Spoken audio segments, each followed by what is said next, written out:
I want you to think about the most embarrassing moment you've ever had in business as an entrepreneur. Then I want you to hear my 10 and see if you've beaten any one of these 10. Okay, so before I embarrass myself and share these 10 embarrassing stories of mine as an entrepreneur, I want to remind everybody, if you look at the number of subscribers, I think we're around 750,000 subs, which means we're only 250,000 subs away from crossing 1 million. And when we do, we're doing our first live Valuetainment conference. I know many of you around the world have sent me messages saying, when are we doing this? We are this close. It can happen anytime. I've told you 90 days after we cross 1 million subs, we'll do our first live Valuetainment conference for 2.5 days to talk about business. Cannot wait for that day. Now, having said that, let me get into the first most embarrassing story of me as an entrepreneur. Here we go. Number one. So one day I'm giving this speech in my office back in 2006, and I'm trying to sell everybody on what we're doing, and it's very important for me to get everyone's attention. Everyone stay focused. And as I'm going through it, one person walks out. Right after this person walks out, I had to set the tone. I said, listen, I kind of need all your attention. I'm not going to walk out, but I need 45 minutes of undivided attention. If you do need to use a restroom and you're pregnant, that's totally okay. But if you're not pregnant, please stay here with me. So I went through it. 20 minutes later, this lady gets up and she starts walking out. So she walks out. I'm like, oh, it's totally fine. She's walking out. She had a pouch. And I said, it's no problem. I said, she's okay to walk out because she's pregnant, ma'am. If you go out, the bathroom's to your left. And she looks at me with the biggest look of frustration and disappointment and anger. She says, how dare you? I'm not pregnant. And she walks out.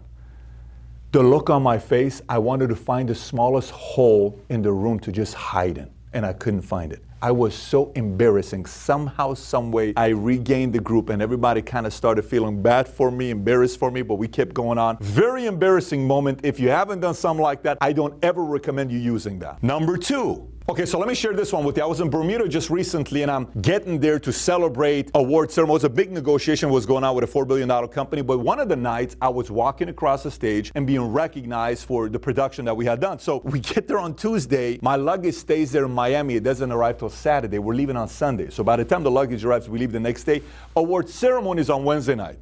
And I have nothing to wear. I'm thinking it's going to show up every day. It never shows up. And by the time I'm going to go get something, I don't have anything. So I buy the local stuff. I don't have a tie. I'm just wearing a suit, tie. I don't have any shoes my size to buy, so I'm wearing flip-flops. I was the only guy in the award ceremony room walking around with a suit and flip-flops on. Walking across the stage, people are looking at me saying, look at that Middle Eastern feet right there, hairy Middle Eastern feet, legs. On stage, people are taking pictures of it, and I even have proof of it on how this thing happened. This is what I look like that day. I'm trying to make a fashion statement here since our bags are still in Miami.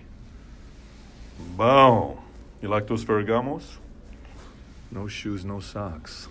Let's see what they're going to say about it. Number three most embarrassing story as an entrepreneur. Okay, so it's 2010. The Lakers are facing the Celtics, and it's Game 7. I'm trying to get tickets to go to it. Finally, an attorney sells me these nice tickets for $6,000, and I said, I'm going to call a friend. I call my friend, Pastor Dudley Rutherford. I said, what do you? He's a big diehard Lakers fan. He says, let me think about it. So he offers to take the car. I said, I'll drive you myself. I pull up. I pick him up at my office. He gets in this yellow Z06 that I have, and we're flying. On the way there, the 210 freeway, which is known for having a worse reception because of the mountains, my Z06 runs out of gas. And by the way, if you don't know, I have the reputation for having ran out of gas in my cars at least 50 times, maybe more. So we're there.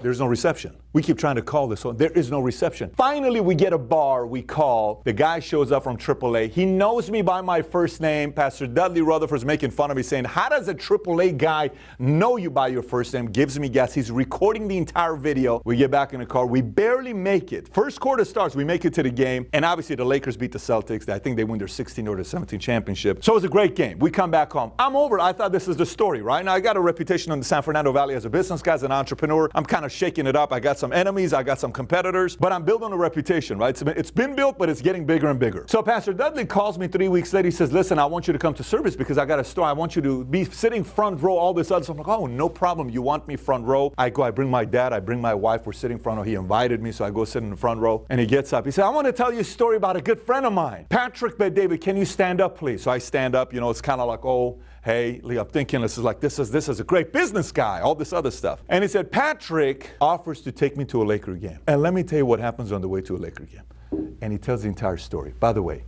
His church is 15,000 members. He said it at 5 different services, and it doesn't stop there. Let me tell you what else happens. He writes a book with a major publisher, and the title of the book is God Has an App for That. If you buy the book, chapter number 1 tells you vividly how I ran out of gas, and at the end of the book, he has a link on his website for you to see how I ran out of gas while he's recording my yellow 06. Now keep in mind, the rest of the time in Valley, every time I went to somebody, people say, aren't you the guy that ran out of gas? You're the guy that always runs out of gas. Oh my gosh. Now it was embarrassing as a businessman, but on the other side, it became one of the best conversation starters in San Fernando Valley. So thank you, Dudley Rutherford, to tell the story of me running out of gas. It helped me in business. Number 4. Okay, so when you're coming up in business, a lot of times you want to impress the people that have money for them to think that you are also serious. This is like 2002, 2003. Let me tell you how much money I had in the bank. I probably had $5 in the bank if I'm lucky. I mean, that's $49,000. And everything with my credit cards, I'm hoping there's enough left. So this client, if I sell this client, I'm going to make $6,000. And $6,000 at that time is a lot of money. So I go and I said, listen, dinner's on me tonight. Of course, I'm going to take care of you guys. Don't even worry about it. I borrow one of my friend's cards and I give the credit card. The waiter goes, it's on me. He walks the second time. He comes to me. And I said, yeah, you got it to sign. He says, no, your card declined. So he said it, everybody here. I said, I'm sorry, my card doesn't decline. You need to go run it again. Your machine's broken because sometimes these things happen. He goes back and runs it and comes back. But when he's coming around, I spot the look. I said, excuse me, I got to use the restroom. I walk up, I put my hand behind the guy's back. I said, let's go over here. Ruka, I need to talk. I said, listen, don't you ever embarrass me in front of my clients here. He says, sir, your card declined again. I said, I know it declined. Of course it declined. I know it's going to decline. I was hoping it wasn't going to decline. Finally, we made something work. I left. I came back. I said, listen, their machine was broken. It's fixed now. I went through. We're good to go. Can we do business together and all that other stuff? We obviously ended up doing business together. But that happened to me multiple times in my first year of running a business. And if it happened to you as well, it happens to the best of us. It's okay. Number 5. So one time I recruit this new agent and I'm really excited about what this guy's going to do. He's a killer, big personality, salesman, a lot of gravitas, just one of these guys that I think is going to do good. And we're driving in my car, Escalade, to an appointment, and we're in Tarzana, California, right? And we're driving, all of a sudden I see this cop behind me. And he's been following me for like 5 minutes, like 4 exits he's following me. I said, I'm just paying attention, having a conversation with him, and I'm going 70 miles an hour. He pulls me over and he, gets out and he's got his hand. I'm like, why has he got his hand? I mean, I know I had one of these Escalades with the black wheels, 20-inch wheels, and we would play some good music. So he comes out, he says, are you Patrick Bay David? Yes, can you please step out of the car? I step out of the car. He says, please put your hands back. I said, put my hands back. What's this guy talking? In front of this guy. This guy's thinking I'm a convict. I said, why am I doing this? He says, sir, do you realize your license has been suspended for 8 months because you have 16 speeding tickets? The entire time, this new killer sales guy that I recruited, I'm excited about, is listening to his mentor getting arrested for having 16 speeding tickets. While I have my handcuffs on my arms, the guy says he's getting a report. They're screaming, emergency, you gotta come over here right now. The cop has a bigger emergency to go to than me, and they're calling on him right. He says, you know what, I have to go. There's nothing I can do about it, but you gotta go and get this thing knocked out of the way. He says, just go get your license squared away because your license is suspended. He takes off. I get in the car, I leave. Year and a half later, I had to go to court in Palm Springs to fix this thing because my license was suspended. I had a driver for 3 months. You're gonna get lucky sometimes, like I did. When you do, take advantage of it because that was a lucky day for me. Number 6, I had an office in Woodland Hills, California. It was a beautiful office. When I tell you beautiful office, it was a $1.5–2 million lease, 8,600 square feet, high rise, just the best place. You walked in, elevator entrance, beautiful spot I had. So that lease, I didn't like being in LA County because you would pay taxes for being in LA County, and California gave you benefits if you were in Glendale, Burbank County, because that was outside. So I said, let's move to Burbank. While we're going to Burbank, Glendale, I find an office I'm about to lease. So I leased this one out to a guy that, did very good for himself. He takes my old office, but in between the office, this next one falls through. And the building comes back and says, the number you negotiated, someone's willing to pay 20 cents more than yours, we're giving to this other guy. And I said, oh, you can't be doing this to me. He said, we never signed a contract. So because we never signed a contract, we can do that to you. Last second, they give it to the other guy. We don't have an office.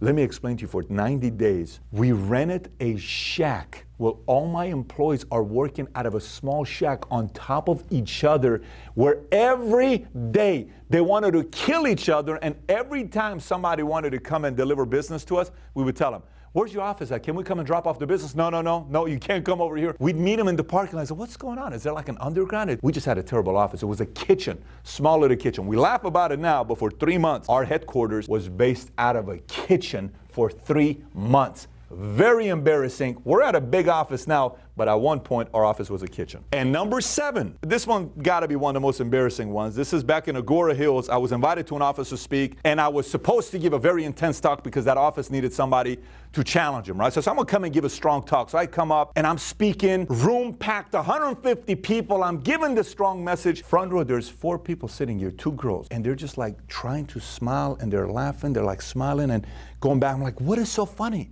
And all of a sudden I pass, you think this is funny? Are you committed? Do you really want to go out there and win? And they're like, we do, but can I whisper something in your ear? I said, yes. What do you want to whisper? So I step over here, and she comes and she whispers in my ear. She says, Patrick. I said, yes, what? Your zipper's down. I said, what? Your zipper's down. Let me tell you. Now at this point, I'm looking around to see who else is making eye contact down here. So I make my adjustment from here to here. My hands, I typically talk like this. I never talk like this. This just makes no sense. This is my style of talking. I go like this, and you hear that magical sound. You know what the magical sound is? Ready? See if you can hear it. 1, 2, that sound right there. I make that sound, half the room starts laughing because apparently everybody knew my zipper was down and I'm trying to give this intense talk. Let's just say this was a difficult one to get everybody to be serious. Afterwards, everybody said, this was one of your best talks. It was so great because we felt like you're relatable because your zipper's down. It was so awesome. I also think I can be like you one day. Here's a point here to realize. If you've ever had an embarrassing moment like this, where you're giving a sales pitch or you're talking to your sales force and your zipper's down in the back of your head, just know this. Pat's also made this mistake before. Number 8. Okay, so one thing about the insurance industry, if you ever turn on the TV and you're watching a golf tournament, you're going to see some kind of a life insurance commercial being done there, which means if you're going to stay in the business and you're going to be very successful, you're going to be invited to millions of golf tournaments. So for me, I avoided it for years until all of a sudden I couldn't avoid it because I'm performing with the bigger guys and I got invited. And I got invited to this one golf tournament. They said, Pat, you've been selected to golf with these executives. So I said, okay, I'll go. I'm the athlete, right? So I'm like, oh, you know, golf is not going to be a big deal. I'm a big baseball guy. You know, I was like a Juan Gonzalez guy. I know how to hit the ball. I got distance. I got strength. I'm going to kill it. It's going to be great. Right before it, I gave myself, I said, one day I'm going to go warm up at the Balboa Club. It's going to be good. One day is plenty for me because I'm naturally an athlete. And I go hit the ball. I'm like, this is very difficult. How is golf more difficult than baseball? The ball sits there. Baseball, the ball is moving. I can hit the baseball. I can't flip and hit the golf ball. So then comes the tournament. So we go to it. And I'm tied with these guys. I'm part of this group and foursome. All these guys are like the top guys above everybody. And they want to do it because Pat's coming up. So we go. Listen, let me put it to you this way. Think about the most embarrassing moment anybody could have in golf in one day. I don't think anybody's day was more embarrassing than mine. I killed a few birds. I mowed the lawn. Afterwards, the country club came and said, we're hiring for somebody to mow the lawn. If you're willing to take the job, I turned it down because the money wasn't good. Everybody's trying to say, oh my gosh, you're getting better. It's okay. Hang in there patiently. And then inside, they're going whispering to each other, laughing. Couldn't wait for this 18 hole. By the time 9 was done, I said, listen, guys, you go on the next 9. I'm taking a break. So in reality, sometimes you're going to get involved in certain industries that you have to play certain sports, whether you like it or not. If you get into insurance, get ready to golf with somebody someday. Number 9, so one day I'm sitting in the sales appointment and this guy walks in, he looks very sharp, and I'm looking at this guy, I said, man, he looks sharp, but why does he smell so bad? Like, he smells terrible. Did he just go to the bathroom? Like, man, wipe yourself, clean yourself. What is wrong with you? He smelled terrible, and he's sitting in front of me. And typically, an sales appointment would take me an hour, hour and a half. I said, listen, I can't sit next to somebody that smells this bad. So I cut this appointment fast. I was very frustrated. I said, how does somebody have the audacity to not even take care of themselves when they come in? I mean, his shoes, did you step on poop? What is wrong with you? So I cut the appointment very quickly. And I said, buddy, I got another call I got to make. We're good to go. So he leaves. I'm like, listen to this guy, man. I haven't seen a guy that smelled this bad. I've never done an appointment with a guy that smelled this bad. So I go to the bathroom, and when I go to the bathroom and I look at myself in the mirror, I had my kids earlier. And when I had my kids earlier, on my tie is poop all the way on my tie, okay? And the person who smelled like shit was this guy here, not the guy I'm selling it to. It was embarrassing because the entire time the man was so kind, so nice to me. And you can see the stains on my tie here. He never brought it up. If you're watching this, my apologies to you. I promise you, moving forward, I will never have poop on my tie ever again. But if you've ever done a sales appointment and you're worried about having one of these things in your teeth, you know how when you look at someone's got to take that thing out?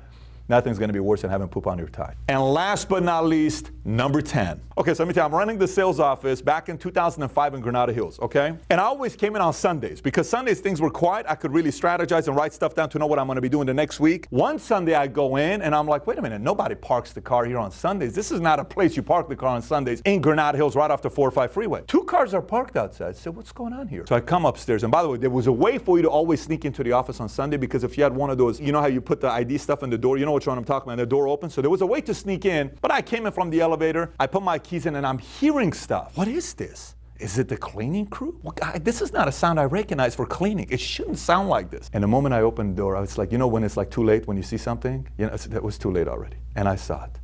And this couple, boyfriend and girlfriend, they're going at it as if they're shooting a porn movie that day. And I'm watching these guys, like the sound, cha, cha, loud. I'm like, and you look at me like, you know, the whole look immediately you cover yourself. I'm like, guys, I'm uncomfortable. What are you guys doing here? It's like everybody's doing one of these things, right? So, oh my gosh, Patrick, we're so sorry. I said, why here? Why not in your apartment? Why not in your house? But Pat, I live with my parents and he lives with his parents and our car is too small and it was a tall guy. This is the best place we find. I said, but it's just not here. On the carpet, we train right here. I'm going to talk right next to this tomorrow. And I said, listen, finish off and just tell me when you guys are done. So I step outside. A few minutes later, they finish up. They come. They leave. They're embarrassed. The next day is the best day because next Monday morning, we have our Monday full-timers meeting. We got about 50 people in the office, and I get up and I spot him. He's sitting over here. She is sitting over here, okay? So I get up. I said, oh, my gosh, I got to have fun with this. I said, listen, let me tell you guys something. One of the things that impresses me the most is when I see people show up on Sundays to prepare for their week. And let me tell you who showed up this Sunday to the office to prepare for the week. Can we please have such and such stand up? And can we have you stand up? He stands up, she stands up. They're sitting. I said, listen, guys, these guys were here on Sunday, strategizing on what they're going to do to take their business to the next level. I'm so proud of you guys. Can we give a round of applause to these guys? Their face is so red, it's crazy red. They grab a seat. I said, I just want you to know I'm very proud of you guys. You guys are going places. So keep doing what you're doing right now. We can see you at the top. So here's a point, by the way. This is one of many, many, many stories like this because when you run a sales office, crazy things happen. If it's happened to you before, it's happened to many other sales offices as well. It's normal in sales offices, but my recommendation to you, find another place to get it on, not the sales office. It throws everybody off and makes it very awkward. So if you're watching this and it was you, we have a special connection together for the rest of our lives. Listen, here's a moral of the story. I've had a lot of embarrassing moments, and I'm not really worried about it. I'm probably going to have many, many more. Business is ugly. It's not always going to be perfect. You're going to have embarrassing moments, scary moments, or dumb mistakes you're going to make. But the key is to keep going and not let it slow you down. I made 2 other videos that I think you ought to watch. One of them is scariest moments of my business. There's 11 scary stories that I tell you about that I personally experienced that really shook me. You got to watch this one. The other one is 12 dumbest mistakes I made as an entrepreneur. These 2 videos here, I suggest you watch both of them. We'll put the link below as well for you to watch. And by the way, if you have any embarrassing moments, more than the ones I told you about, I want to hear about it. Tweet me at Patrick Bet-David with the most embarrassing moments you've had as an entrepreneur. If you haven't yet subscribed to the channel, click on the sub button right here. Take care, everybody. Bye-bye.